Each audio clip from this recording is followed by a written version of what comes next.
नमस्कार। दूरदर्शन के इस कार्यक्रम में आप सभी का हार्दिक स्वागत है। 15 अगस्त 1947 में एक नवीन भारत का जन्म हुआ। वैविध्य का प्रतीक भारत विश्व का 7वां सबसे बड़ा देश है। यहाँ पर 1 किलोमीटर की दूरी पर बोली, 2 किलोमीटर की दूरी पर भाषा और 3 किलोमीटर पर सभ्यताएं बदलने लग जाती हैं। विश्व का सबसे बड़ा लोकतंत्र भारत एक ऐसी जगह है जहां पर अलग अलग जाति, धर्म, समुदाय के लोग एक दूसरे के साथ मिलजुल कर रहते हैं, एक दूसरे से सीखने का प्रयत्न करते हैं।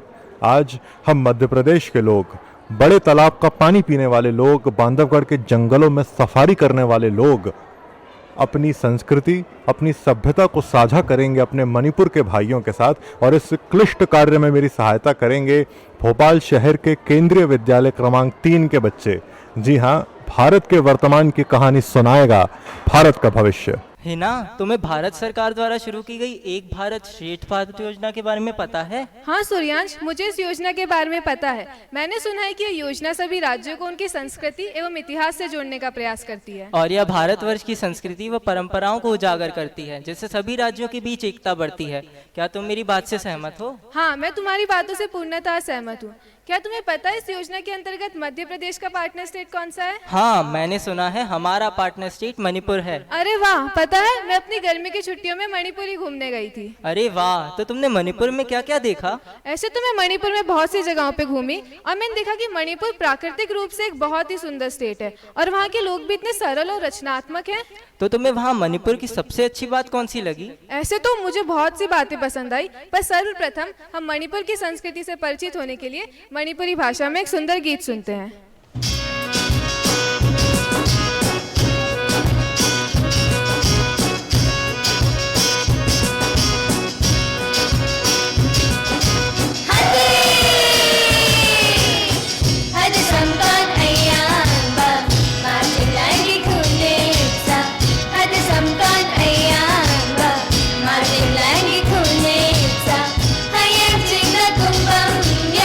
Yang guri bala gu isa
Madhya Pradesh और मणिपुर इन दोनों को एक साथ रखा गया है।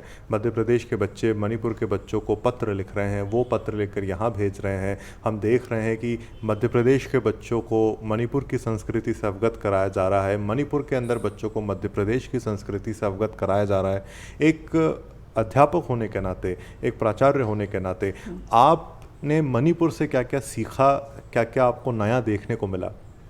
जी बिल्कुल, देखिए जो ये योजना चल रही है इसके अंतर्गत मैंने देखा कि जो हमारे बच्चे हैं, अगर मैं बात करूं कि एक ऐसा समय था जब सोशल मीडिया बहुत ज़्यादा जो है वो नहीं था इतना फेमस, और लोग जो है वो एक दूसरे से संपर्क के माध्यम से ही एक दूसरे की संस्कृति जान पाते थे जी।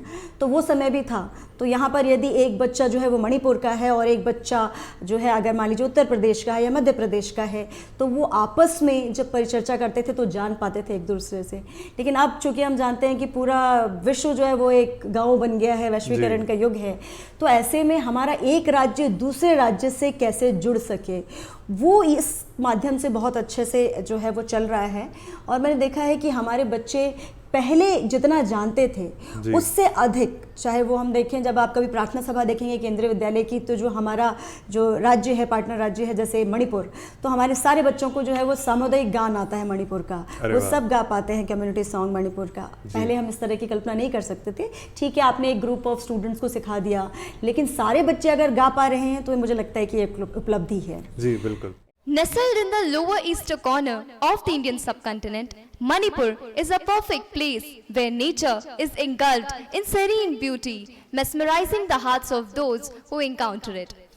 Adorned with variety of breathtaking locations, surrounded by lush green hills, it is a place that serves India as the corridor for Southeast Asian countries.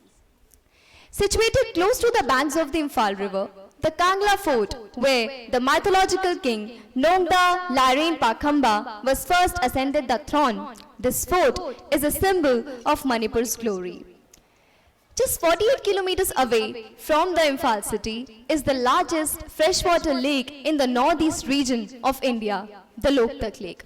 It is considered to be the lifeline for locals, hence making it a World Heritage Site. Manipur is a place for magnificent roe-antlered deer, Sanghi as well. Manipur is also a very important pilgrimage destination. The golden twin-domed Sri Sri Govindaji temple exudes a spiritual fervor and ecstasy.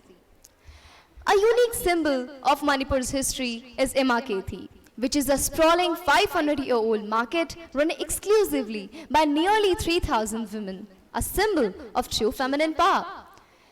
Not many know about Manipur's state flower, Shiroi lily, which is an extremely rare flower which cannot be replanted anywhere. The state hosts Shiroi Lily Festival in the month of April and May, which is the blooming season of this flower, to generate awareness and to preserve the endangered flower.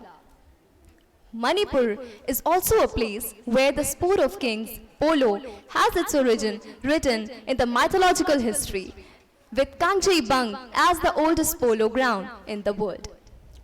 The diverse population of Manipur includes Meitei, Gorkhas, Chin, Kukis, Mizos and other colorful communities who are living in complete harmony for centuries. Manipur is a treasure of rich culture. It has various of dance forms. One of those is Ras Leela. So now I am inviting my friends to perform this dance form in front of you all. Thank you.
this mesmerizing dance performance, let me dwell into the culture of Manipur. Manipur is a mosaic of ancient traditions and rich cultural patterns. This is a place where ancient sports and martial arts are keeping the traditions of the ancestors alive. The performing arts of Manipur is widely famous among the cultural practitioners and art lovers all over the world. With its mesmerizing dance forms and ballads like Ras Leela, Nat Sankirtan, and dance forms like the Maibi Jagoi, Kayabui dance, Thadao Kuki dance, among many others. Equally rich is the music of Manipur. Music of Manipur encompasses different types of songs, be it religious, classical, or folk. Since early times, music and dance have been inseparably linked in almost all important social and cultural activities which relate to their primal existence based on natural environment, vagaries of climate, flora, and fauna. Let's now dwell into the astoundingly creative expressions of the human population of this state through their music and dance forms. Here's presenting the martial art of Manipur, Thanta.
अरे वाह, मणिपुर तो सचमुच रत्नों की भूमि है। और मणिपुर के लोगों के द्वारा बोले जाने वाली भाषा मैती एक बहुत ही सुंदर भाषा है। क्या तुम्हें मैती भाषा आती है? मुझे मैती भाषा के कुछ कुछ शब्द समझ में आते हैं। देखो, यहाँ दो लोग मैती भाषा में संवाद कर रहे हैं। चलो दो स्थानीय लोगों का मैती भाषा में संवाद सुनते हैं। नाग पिगनी क्षमा करें। होई हाँ, करिकुइम्बा खरा हांग जबा यगत्रा क्या मैं आपसे कुछ पूछ सकता हूँ? हांग बियु यानी हाँ आप पूछ सकते हैं। लामसी के मामिंग करिकोगे इस जगह का नाम क्या है? लामसी के मामिंग मोरिंग कोई इस जगह का नाम मोरिंग है। इम्फाल के लांबी से करामबानो इम्फाल यहाँ से कितना दूर है? लांबी सीधा चुमना चतप्यो अदुगा ओइदा लाइबियो माफम अदुदा इम्फाल से लांबी उबिरानी। यहाँ से सीधे जाके बाएं मुड़ने पे आपको इम्फाल का रास्ता मिल जाएगा। इम्फाल के बस कदायदा फंगानी यहाँ से इम्फाल के लिए बस कहाँ से मिलेगी? लांबिया सीधा चुमना चतप्यो अदुगा ओइदा लाइबियो माफम इम्फाल से बस स्टैंड फांगनी। यहाँ से सीधे जाके बाएं मुड़ने पे आपको इम्फाल जाने के लिए बस स्टैंड मिल जाएगा। माफा मसीदा के इम्फाल से कयाम लपागे यहाँ से इम्फाल कितना दूर है? माफा मसीदा के इम्फाल से 50 किलोमीटर लापी। यहाँ से इम्फाल 50 किलोमीटर दूर है। एगी मातेंग पांगबी बागी दमाकता आदोंबो थागे चिहारी। मेरी मदद करने के लिए धन्यवाद। यही फावन उम्मीद होई बिया। आपका दिन शुभ हो। थागे चिहारी। धन्यवाद।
भारत श्रेष्ठ भारत, एक भारत श्रेष्ठ भारत, विश्व में उल्लेख भारत। सत्य और अहिंसा का विश्व गुरु है योग का, गांधी वल्लभ सुभाष का क्रांतिकारी इतिहास का। अनेकता में एकता का, विश्व में बंधुत्व का, एक भारत श्रेष्ठ भारत, विश्व में उल्लेख भारत। ज्ञान और विज्ञान का, अखंडता की शान का, वेद और पुराण का, उपनिषदों के ज्ञान का, साहित्य कला संगीत का, संस्कृति की समृद्धि का, वसुधैव कुटुंब का, शांति दूत संदेश का। एक भारत श्रेष्ठ भारत, विश्व में उल्लेख भारत। एक भारत श्रेष्ठ भारत, विश्व में उल्लेख भारत। इस वक्त मैं भोपाल शहर में मणिपुर से तकरीबन 2500 किलोमीटर की दूरी पर बैठा हूं, परंतु इन बच्चों की प्रस्तुति को देखकर ऐसा लगा कि मैं अभी हाथ आगे बढ़ाऊंगा और मणिपुर में पहुंच जाऊंगा। हम लोग सुबह उठकर पोहे जलेबी खाना पसंद करते हैं। मणिपुर में लोग सुबह उठकर चंतंग मंग और ब्रेड की बनी हुई चीज़ें खाना पसंद करते हैं। हम अपने पूर्वजों को याद करने के लिए भीमबेटका पर जाते हैं। ये लोग अपने पूर्वजों की पूजा करने के लिए मार्जलिंग के पर्वत पर जाते हैं। हम एक दूसरे से दूर होकर भी कितना करीब हैं, हम एक दूसरे से अलग होकर भी कितना एक जैसे हैं। यही है मेरा एक भारत, यही है मेरा श्रेष्ठ भारत।